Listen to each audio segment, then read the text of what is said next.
सच्चिदानंदरूपाय विश्वोत्पत्त्यादिहेतवे तापत्रय विनाशाय श्रीकृष्णाय वयं नमः।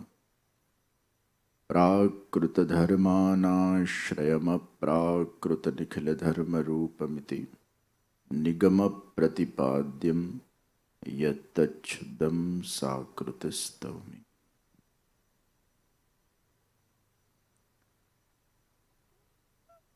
आज अमावस्या के दिन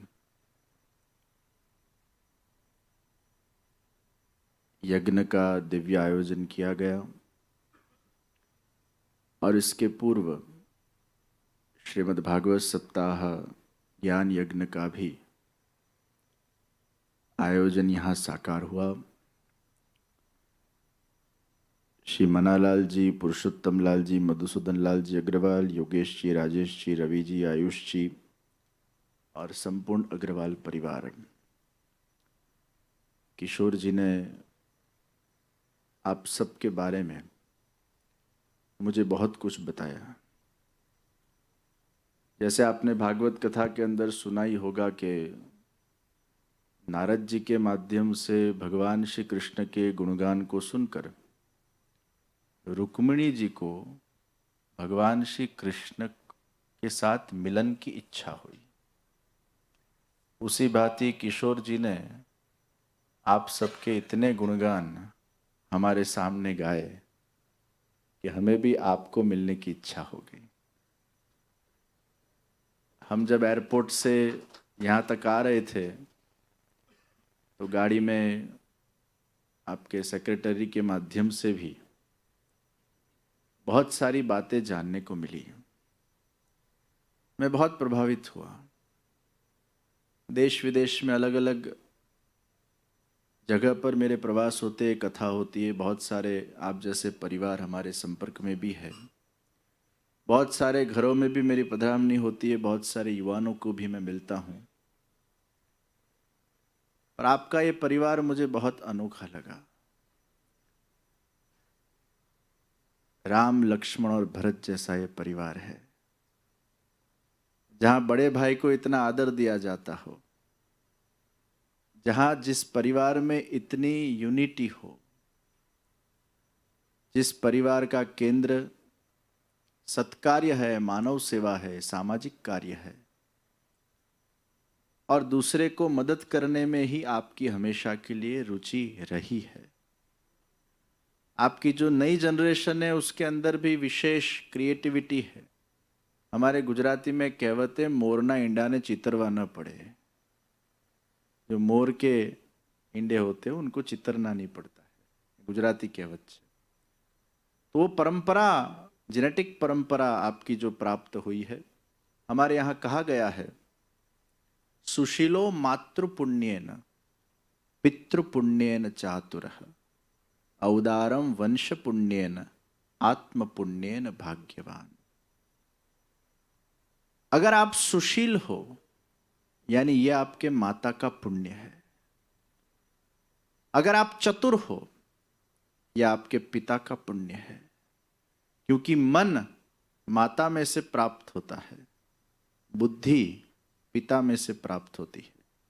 अगर आपके अंदर उदारता है, औदारम वंश पुण्येन, वो आपके वंश का पुण्य है, एंसेस्टर्स का पुण्य है, वो उसमें से आपको जेनेटिक्स प्राप्त होता है।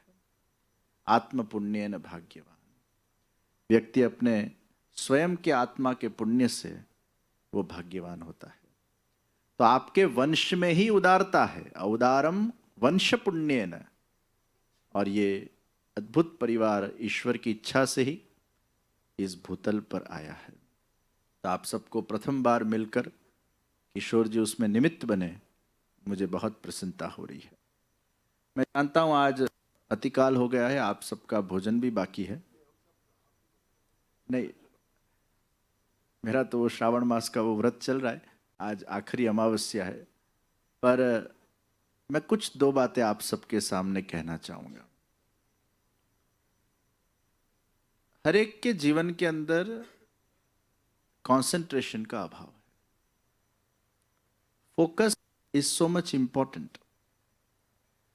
बच्चे हो, युवान हो या वडील हो, किस प्रकार से हमारे फोकस लेवल को बढ़ाया जाए, खास करके आज के परिवेश के अंदर जब सोशल मीडिया इतना बढ़ गया हो, मोबाइल का उपयोग इतना बढ़ गया हो। पहले के ज़माने में जब व्यक्ति फ्री होता था तो पेन कागज लेके कुछ बैठता था, कुछ कविता लिखता था, कुछ लेख लिखता था, कुछ सुवाक्य लिखता था, कुछ चिंतन लिखता था, उसके साथ क्या क्या हुआ वो लिखता था, कुछ भी लिखता था, कुछ सीखता था, उसकी क्रिएटिविटी को वो और ज़्यादा परिपक्व बनाता था। आज के समय में जब व्यक्ति फ्री होता है तुरंत वो सोशल मीडिया में चला जाता है। डिस्ट्रैक्शन इतना बढ़ गया है कि हमारी जो मेंटल एनर्जी है उसका बहुत दुरुपयोग हो रहा है। आप जब कुछ भी चिंता करते हो तो वो चिंता से आपकी मेंटल एनर्जी यूटिलाइज होती है। केवल शारीरिक क्रम से आपकी शारीरिक एनर्जी यूटिलाइज होती है ऐसा नहीं है। आप जब बहुत ज्यादा चिंता करते हो तो मेंटल एनर्जी का भी यूटिलाइजेशन होता है।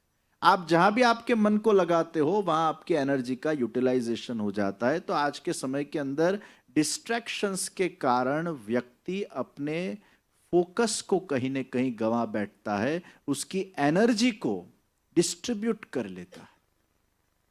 How to increase the focus level,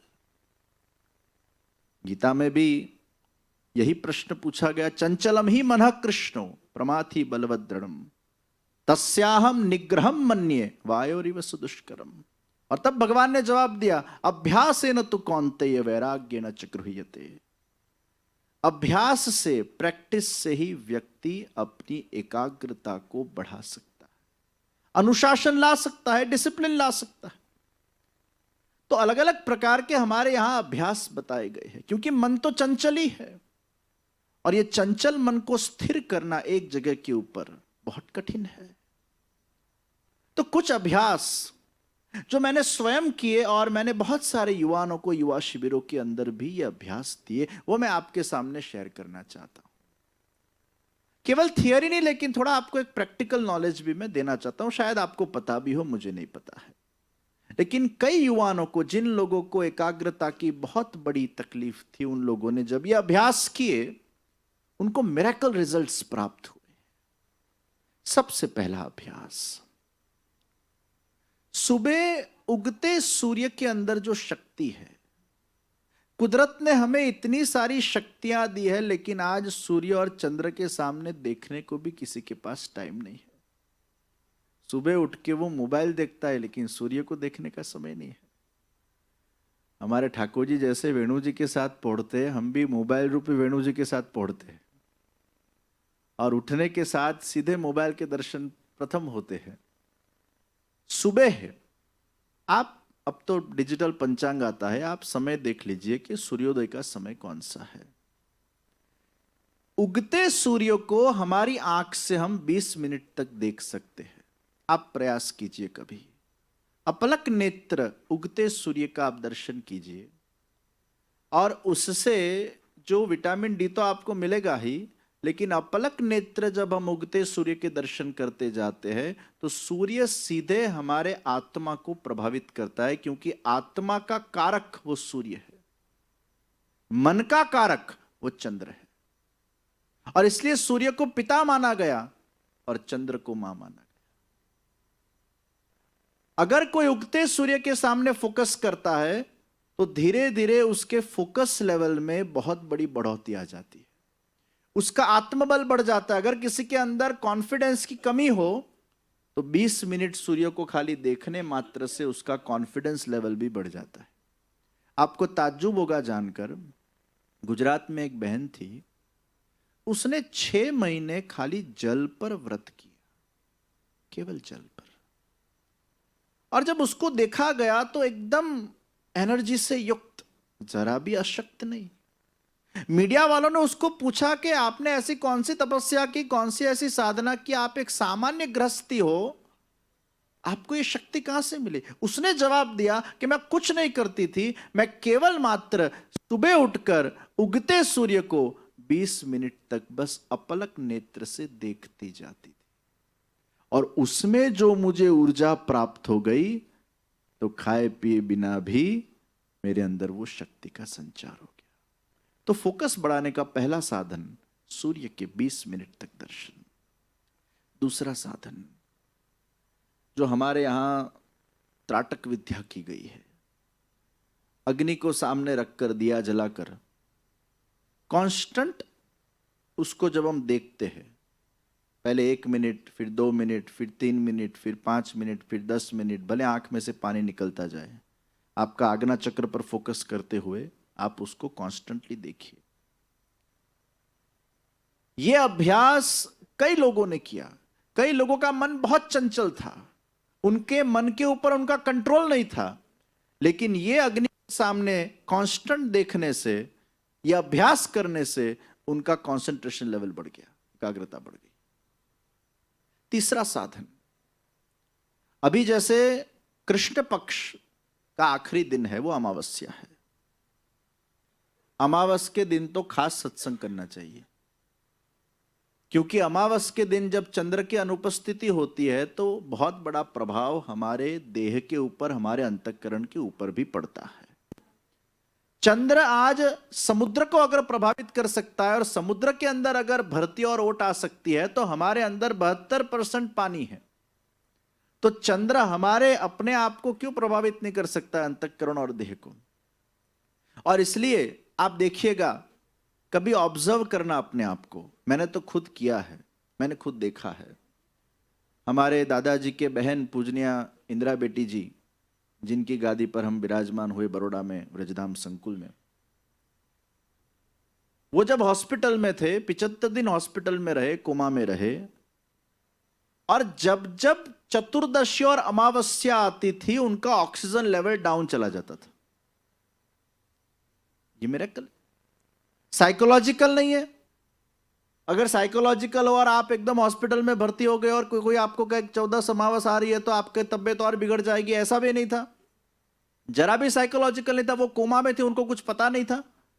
चतुर्दशी और अमावस्या का इतना बड़ा प्रभुत्व व्यक्ति के देह और अंतःकरण के ऊपर पड़ता है कि जो भी व्यक्ति की तबियत खराब होती है उस पर उसकी असर पड़ जाती है।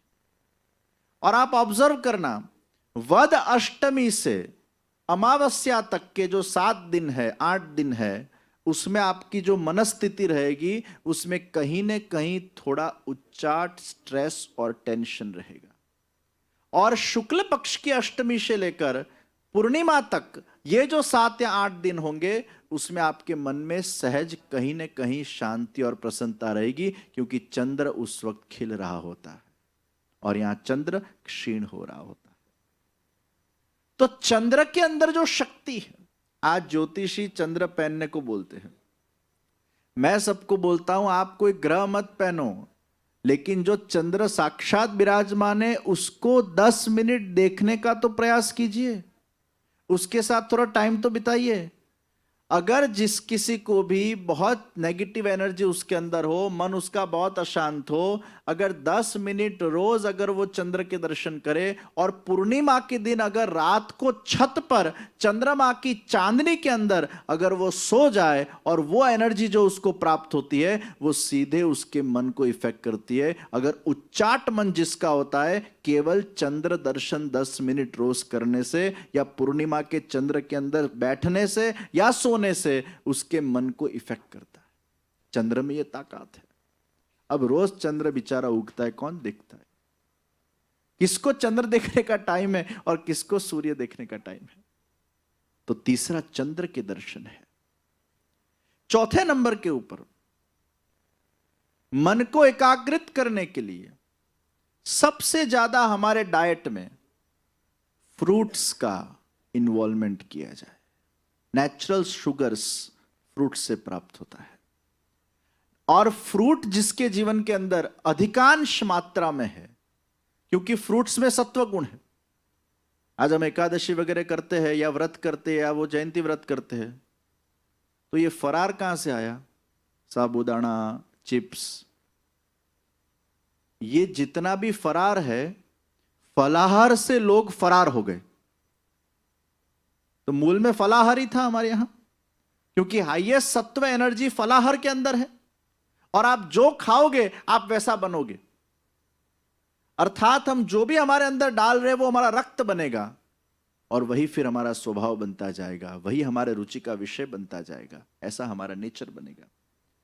तो फलाहार का उपयोग जब जब एकादशी आए और जब जब आपको अवसर मिले, वीकली एक दिन अगर कोई व्यक्ति फास्ट करता है, फ्रूट्स का सेवन ज्यादा करता है, उसका फोकस बढ़ेगा, क्योंकि सात्विक एनर्जी बढ़ेगी। सत्वम संजायते ज्ञानम, सत्व गुण ही ज्ञान को उत्पन्न करेगा। और जैसे जैसे ज्ञान का प्रकाश जीवन में आता जाएगा, वैसे वैसे विवेक और धैर्य बढ़ता जाएगा, स्टेबिलिटी बढ़ती जाएगी। जितना ज्ञान बढ़ेगा, बड़ी चीज छोटी हो जाएगी, और जितना अज्ञान बढ़ेगा, छोटी चीज बड़ी हो जाएगी। आप जितने ऊपर जाओगे तो बड़ी गाड़ी और बड़ा ट्रैक्टर भी आपको छोटा दिखेगा, और नीचे रहोगे तो छोटी चीज भी आपको बड़ी दिखेगी। जितने आप ज्ञान में अभिवृद्ध होते जाओगे, बड़ी घटना जीवन में छोटी हो जाएगी, लाइटली आप लोगे, आप दुख प्रूफ बनते जाओगे। और जितना इग्नोरेंस बढ़ता जाएगा, छोटी चीज बड़ी हो जाएगी। कोई अगर हमारे सामने देखकर स्माइल भी नहीं करेगा तो हमें एकदम गुस्सा आ जाएगा, पूरे 24 घंटे उसके बारे में सोचेंगे, इसने मेरे सामने देखकर स्माइल क्यों नहीं दिया। छोटी चीज बड़ी हो जाएगी। लेकिन जितनी मैच्योरिटी बढ़ती है स्पिरिचुअली, जितना नॉलेज बढ़ता है, बड़ी चीज छोटी हो जाएगी। तो सात्विक आहार। और पांचवा, मैं तो ये यंगस्टर्स से बोलता हूं, आपकी जब परीक्षा आए, आप ऑनियन गार्लिक छोड़ दो। एटलीस्ट परीक्षा के 15 दिन पहले फ्रूट्स का आहार बढ़ा दीजिए, ऑनियन गार्लिक छोड़ दीजिए। रजोगुणी आहार को भी आप छोड़ दीजिए, कैरेट है, मूला है, कोबीज है, फ्लावर है, इसको भी आप छोड़ दीजिए। दूधी, गलका, तुरिया, करेला, ये जितने सात्विक आहार है उसको आप ग्रहण कीजिए। आप देखिए एग्जाम के टाइम पे आपका कंसंट्रेशन बढ़ता है कि नहीं। और सात्विक आहार के साथ मौन। टू इंक्रीज द कंसंट्रेशन, मौन plays the very vital role. मैं कई बार 15-15 दिन मौन होता हूं। मैं ये पूरा श्रावण मास सूर्यास्त तक मौन का मैंने क्रम रखा था। आज दूसरी अमावस्या है और आप सबसे मिलना था, इसलिए फिर मैंने थोड़ा मौन का त्याग कर दिया, नहीं तो फिर मैं यहां मूंगे मोड़े आता तो क्या हो जाता। हालांकि उसमें सत्संग आशीर्वचन देने की छूट है। मौन का आप कभी अनुभव कीजिए, खास करके जब आपको कोई इंपॉर्टेंट मीटिंग के अंदर जाना है, कोई प्रेजेंटेशन देने जाना है, अगर आपको परीक्षा देने जाना है, या ऐसा कोई कथा प्रवचन आदि आपको करना है, उसके 3 घंटे पहले अगर आप मौन रहते हो तो आपकी पूरी जो एनर्जी है उसका कंजम्पशन होता है और आपका फोकस लेवल नेचुरली बढ़ जाता है। तो मैंने कई बच्चों को, कई यंगस्टर्स को कहा कि आप परीक्षा देने जब जाओ, उठने के साथ आप मौन हो जाओ, मोबाइल बंद रखो, और परीक्षा पूर्ण हो फिर आप बोलिए, आपका 50% कॉन्सेंट्रेशन लेवल बढ़ जाएगा। मौन में यह ताकत है, यह शक्ति। 8 घंटा जो मजूर धूप में काम करता है ना, उसकी जितनी एनर्जी का यूटिलाइजेशन होता है, उतना अगर कोई व्यक्ति 3 घंटा व्यासपीठ पर बैठकर एक साथ बोलता है ना, उतनी एनर्जी उसकी चली जाती है। बोलने में हमारा एनर्जी का लॉस होता है, और जितना व्यक्ति ज्यादा बोलता है उतना उसकी एनर्जी क्षीण होती है। इसलिए मौन is the consumption of the energy. और पांचवा, हरि नाम संकीर्तन ध्यान व्यक्ति के चित्त को प्रसन्न बनाता है। To increase the focus, to increase the concentration, you need to have the bliss within you cultivated with the grace of God and with the spiritual practices and spiritual knowledge. आनंद कौन है? आनंद ही कृष्ण है, कृष्ण ही आनंद है, और वही हमारे अंतर्यामी है। अंतर्यामी श्री कृष्ण को हमारे हृदय के अंदर आविर्भूत करने के लिए या तो भगवान श्री कृष्ण का संकीर्तन है, श्री कृष्ण की कथा है, श्री कृष्ण का सेवन है। हम जितना कृष्ण के क्लोज जाएंगे उतना हमें आनंद की उपलब्धि होती जाएगी, और जितना आप में प्रसन्नता बढ़ता जाएगा, आपका कंसंट्रेशन नेचुरली बढ़ता जाएगा। You can experience your own self. When you are happy, you are more focused. When you are happy, you are more living into the present moments. When you are unhappy, you dwell yourself into the past. When you are very much into the tension, you think about the future. क्योंकि दुख वो भूतकाल से आता है, चिंता वो भविष्य से आती है, और डर वो वर्तमान में लगता है। जैसे जैसे व्यक्ति ईश्वर के नजदीक पहुंचता जाता है, वैसे वैसे वो व्यक्ति निडर बनता जाता है, और जैसे जैसे निडर बनता जाता है वो वर्तमान में जीता है, वर्तमान को जीतता है। क्योंकि जिंदगी जख्मों से भरी है, वक्त को मलहम बनाना सीख लो। जिंदगी जख्मों से भरी है, वक्त को मलहम बनाना सीख लो। हारना तो है ही एक दिन मौत के सामने, फिलहाल जिंदगी से जीतना सीख लो। तो जिंदगी को वही जीत सकता है जो वर्तमान में जी सकता है, और वर्तमान में वही जी सकता है जिसके जीवन के अंदर भगवान श्री कृष्ण की कृपा से प्राप्त हुई भक्ति है, जो कृष्ण के साथ उसको जोड़ती है। ममैवांशो जीवलोके जीवभूत सनातन। ये सृष्टि में सब जीवात्मा भगवान में से प्रकट हुए, लेकिन जैसे अग्नि में से तनके निकलकर अपने स्वरूप को भूल जाते हैं और बुझ जाते हैं, हम भी बुझे हुए तिनके की भांति है। आनंद हमारे अंदर है, लेकिन उसका अनुभव हमें नहीं है, वो आविर्भाव नहीं हुआ है, वो तिरोभाव हो चुका है। अंतर्यामी कृष्ण आनंद के रूप में विराजमान है, लेकिन जब हम हरि संकीर्तन करते हैं, कथा श्रवण करते हैं, भगवत सेवन करते हैं, कंसिस्टेंटली करते हैं, तब जाकर वो आनंद हमारे हृदय के अंदर आविर्भूत हो जाता है। जैसे लकड़े में अग्नि है, लेकिन अग्नि का जहां तक संसर्ग ना हो तब तक वो अग्नि प्रकट नहीं हो पाती है। हम में भी आनंद है, उसको प्रकट करने के लिए ये स्पिरिचुअल संसाधन हमें करने पड़ते हैं, तब धीरे धीरे हम भगवान कृष्ण के क्लोज जाते हैं। और आप जैसे जैसे नजदीक जाते जाओगे, आप अनुभव करोगे, आपके जीवन के अंदर दुख प्रूफ बनते जाओगे। You will be happy, you will be focused, you will be stable, you will be at peace. और इसलिए जगत गुरु वल्लभाचार्य जी महाप्रभु जी ने यह सिद्धांत दिया, कृष्ण सेवा सदा कार्या। कृष्ण सेवा सदा कार्या यानी 24 घंटा भगवान की सेवा करो, ऐसा नहीं है। भले आप 5 मिनट करो, 10 मिनट करो, 30 मिनट करो, लेकिन आप जो भी करो कृष्ण की प्रसन्नता के लिए करो, कृष्ण के दास बनकर करो, कृष्ण के प्रतिनिधि बनकर करो। सर्व कर्माण्यपि सदा कुर्वाणो मद्वैपाश्रयः मत प्रसादाद वाप्नोति शाश्वतम पदम अव्ययम। भगवान ने गीता में कहा, सभी कर्मों को करते हुए हे अर्जुन, जो व्यक्ति मेरा प्रतिनिधि बनकर कर्म करता है, मत प्रसादात मेरी कृपा से उसको अविनाशी पद की प्राप्ति होती है। तो भगवान स्वयं कहते हैं, कर्म के अंदर तब तक बंधन रहता है जब तक वो कर्म समर्पित नहीं हुआ, लेकिन जब वो कर्म भगवान के सेवक बनकर, दास बनकर, अहंकार रहित होकर, ईश्वर की प्रसन्नता को केंद्र में रखकर जब व्यक्ति करने लगता है, तब वो कर्म कर्म ना रहकर वो सेवा बन जाता है। और सेवा का कभी भी बंधन होता नहीं है। नहीं तो अच्छे कर्म का अच्छा बंधन होगा, बुरे कर्म का बुरा बंधन होगा। अच्छा कर्म पुण्य पैदा करेगा, बुरा कर्म दुख पैदा करेगा, पाप पैदा करेगा। दुख को भुगतने भी शरीर लेना पड़ेगा, सुख को भुगतने भी शरीर लेना पड़ेगा। तो कुछ लोग ये दुनिया में सुख भुगतने के लिए आते हैं, गए जन्म में बहुत पुण्य किए होते हैं तो वापिस जन्म लेते हैं, बहुत सुख भुगतते हैं। और कुछ पाप भुगतने आते हैं, वो भी शरीर लेना पड़ता है। पाप और पुण्य दोनों में से मुक्त होना हो तो वो भक्ति के माध्यम से निस्वार्थ कर्म जब व्यक्ति करता है, तभी पाप और पुण्य उसके क्षीण हो जाते हैं, और तब उसको मोक्ष की अविनाशी पद की, भगवत धाम की उपलब्धि होती है। यद गत्वा न निवर्तन्ते तद धाम परमम मम। तो कृष्ण सेवा सदा कार्या, हम कुछ भी करें वो कृष्ण सेवा हो जाए। 5 साधनों के माध्यम से व्यक्ति का चित्त एकाग्रित हो सकता है। विशेष कुछ न कहते हुए आप सबसे प्रथम बार मिलकर बहुत खुशी हुई। भविष्य में जब जब ठाकुर जी ऐसे कोई अवसर प्रदान करेंगे, ऐसे सत्संग का आयोजन करते रहेंगे।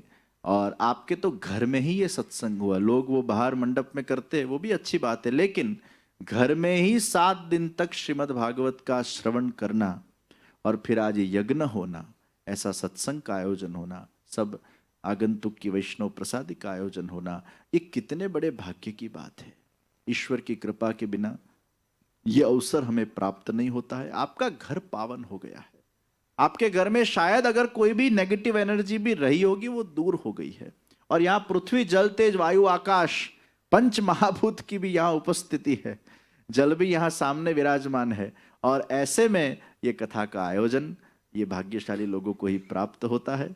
आपके घर में ये 8 दिन तक प्रभु साक्षात विराजे, प्रभु साक्षात विराजमान होकर आपके हृदय रूपी सिंहासन में विराजमान होकर उन्होंने कथा का श्रवण किया है। आपके परिवार ने, अग्रवाल परिवार ने ये कथा नहीं बैठाई, कथा ने आपको बैठाया है। और कथा आपके घर में बैठी, कथा ने आपको यहाँ बैठाया, और तब ये सुंदर दिव्य सत्संग का लाभ आप सबको प्राप्त हुआ। ये जीवन की अलभ्य क्षण है कि हमारे घर में ही ऐसी कथा का आयोजन हो। ठाकुर जी ने आपको बहुत सुखी बनाया है, इतने अच्छे वातावरण के अंदर, इतनी बड़ी जगह, वो भी इस एरिया के अंदर, भगवान की दया से आपको प्राप्त हुई। और मुझे किशोर जी ने बताया कि अभी यहाँ का नीचे का हॉल शायद कुछ बन रहा है या बना नहीं है, लेकिन घर में ही आपने ये कथा रखी और ये लोग सबको आपने ये लाभ दिलवाया। ये ईश्वर की विशेष आप पर कृपा रही है। आप सबको ये कथा के पूर्णाहुति की बहुत बहुत बधाई, यज्ञ के ये आज के दिन की बहुत बहुत बधाई। आप सबका उत्कर्ष हो, प्रभु आप सबको शक्ति दे, भक्ति दे, और ऐसे ही सत्कार्यों के अंदर आपकी रुचि हमेशा के लिए रहे। और सविशेष जीवन मृत्यु के ये जन्म के फेरे में से भगवान आपको मुक्त करके, जैसे भागवत जी का श्रवण करके भले भले पापी मुक्त हो गए, आप तो पुण्यशाली आत्माएं हो। ये कथा आप सबको मुक्त करेगी, आप सबके जीवन के अंदर भक्ति का वृद्धिकरण करेगी, आप सबका उद्धार करे। बस यही प्रभु चरणों के अंदर विनंती के साथ, प्रार्थना के साथ अंत में हम रोज यूट्यूब चैनल पर, अभी किशोर जी से हम बात कर रहे थे, जो मैंने संकीर्तन की बात की, ध्यान की बात की, वीवायो वर्ल्ड की यूट्यूब चैनल है, और भक्ति सागर जो किशोर भाई की चैनल है, उसमें हर रोज सुबह 7:30 से 8 और रात को 9:30 से 10 हरि नाम संकीर्तन म्यूजिकल चैंटिंग का आयोजन होता है। कभी आपको अनुकूलता हो तो आप लाइव भी जुड़ सकते हो, या रिकॉर्डिंग भी आप हमारे साथ चैंटिंग कीजिए। पूरे दिन में टाइम तो मिलता नहीं है अपन को जप करने का। कई लोग जप करते हैं, झोंका खाते हैं, उनको नींद आ जाती है, लेकिन ये 20 मिनट का एक चैंटिंग है। अगर आपको रुचिकर लगे, एक बार उसमें आप जुड़िएगा। और भक्ति सागर पर भी आता है और हमारे यूट्यूब चैनल पर भी है, उसका आप नित्य लाभ लीजिए। आपको ऐसा लग, कई लोगों के उसमें नींद के प्रॉब्लम सॉल्व हो गए। कई लोगों को नींद नहीं आती थी रात को, फिर वो लोग हरिनाम संकीर्तन सुनते हैं 9:30 से 10 और फिर सो जाते हैं, तो नींद अच्छी आने लगी। कई लोगों के पार्किंसन के प्रॉब्लम सॉल्व हो गए, उनके हाथ ऐसे द्रुचते थे, फिर होम थिएटर में वो लोग ऐसे बड़े आवाज में उसको चालू करते, चैंटिंग करते, और वो कई लोगों के पार्किंसन सॉल्व हो गए। तो मैं आप सबसे खास अनुरोध करूंगा, अवसर मिले तो ये हरिनाम संकीर्तन में आप जुड़ना। हमारे वीवायो वर्ल्ड के यूट्यूब चैनल पर एवरी संडे 10 से 11:30 हरि संकीर्तन, मेडिटेशन और सत्संग का आयोजन होता है। तो संडे के दिन भी आपको अनुकूलता हो तो मेडिटेशन भी होता है, उससे भी आपका चित्त बहुत शांत होगा। और साकार स्वरूप का ये मेडिटेशन है, वो खाली शून्य का ध्यान नहीं है, भगवान श्री कृष्ण के साकार स्वरूप का मेडिटेशन है। तो ये स्पिरिचुअल साधन उपलब्ध है। आज पहली बार आपसे मुलाकात हुई तो आपसे ये बात भी हम कर सके, तो अवसर मिले तो ये सब आयोजन में आप जुड़ना। मेरा आप सबको आग्रहपूर्ण निमंत्रण है, बड़ौदा आपका आना हो या स्पेशली आप बड़ौदा पधारिए। हमारा व्रजधाम आध्यात्मिक संकुल है, वहाँ करीबन 40-50 रूम्स की भी बहुत अच्छी व्यवस्था है। आप सबको रुचिकर हो उस प्रकार की व्यवस्था है। कभी आप पूरा परिवार किशोर जी के साथ आप बड़ौदा आइए, वहाँ रुकिए, एक दिन हमारे साथ बिताइए, वहाँ दर्शन का लाभ लीजिए, परिक्रमा का लाभ लीजिए, सत्संग का लाभ लीजिए, और शायद कोई भी प्रश्नोत्तरी का भी विषय हो तो वो भी कभी कभी करेंगे। तो मैं आप सबको निमंत्रण देता हूँ, आप लोग निश्चित बड़ौदा पधारिए। और कभी अवसर मिले तो हम साथ में व्रज यात्रा भी करें, व्रज का 1 या 2 दिन गिरिराज जी की परिक्रमा, यमुना जी का क्रम, वो भी कभी कभी आयोजन ठाकुर जी की इच्छा से अगर होगा तो वो भी साथ में, वो लाभ भी हम प्राप्त करेंगे। फिर एक बार आप सबको बहुत बहुत अभिनंदन। शुभम भवतु कल्याणम।